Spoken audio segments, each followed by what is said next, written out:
একটু থামুন।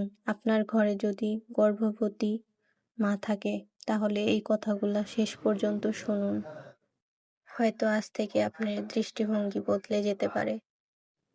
আমরা অনেকেই মনে করি গর্ভ অবস্থা মানে শুধু পেট বড় হওয়া, কিন্তু বাস্তবতা এর চেয়ে অনেক গভীর। একজন মা যখন জানতে পারে তার ভিতরে নতুন একটি প্রাণ গড়ে উঠছে, সেই মুহূর্ত থেকেই তার জীবন বদলে যায়।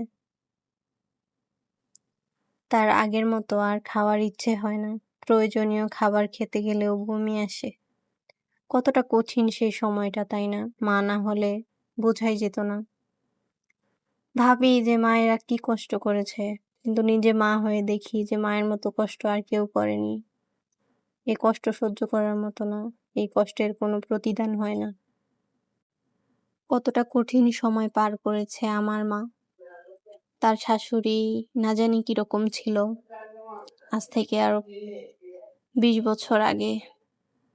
আমার মায়ের না জানি কত কিছু খেতে ইচ্ছে করেছে, কিন্তু সে সাহস পায়নি, বলতে পারেনি। আমি তো কতই সুখে আছি, এগুলা চিন্তা করলে চোখের কোণে পানি চলে আসে। তবুও হাজার কষ্টের মাঝে আমার মা আমাকে কতটা না ভালোবেসেছে, আমার কথা ভেবেছে, ভেবে ভেবে নীরবে চোখের পানি ফেলেছে। আজ নিজে মা হয়ে বুঝি মায়ের মর্যাদা কত বড়।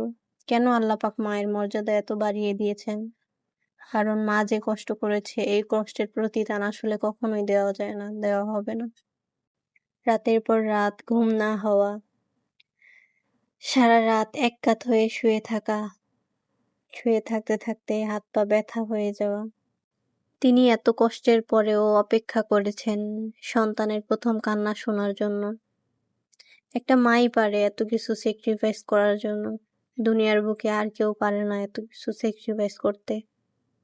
কোমর ব্যথা করে, পা ফুলে যায়, হাঁটতে কষ্ট হয়, শ্বাস নিতেও কষ্ট হয়।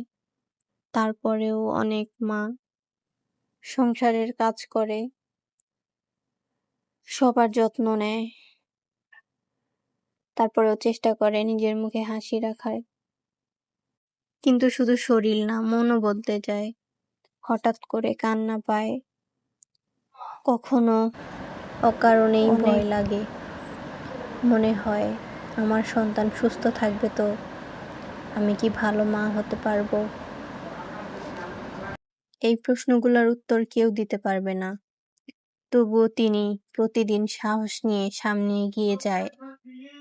আর সবচেয়ে বড় কথা, আর একজন মা অলস নন, তিনি দুর্বলও নন। তিনি প্রতিদিন নিজের শরীরের শক্তি দিয়ে আরেকজন মানুষের জীবন গড়ে তুলছে। পৃথিবীর সবচেয়ে কঠিন কাজের মধ্যে তিনি একটি কাজ নীরবে করে যাচ্ছে।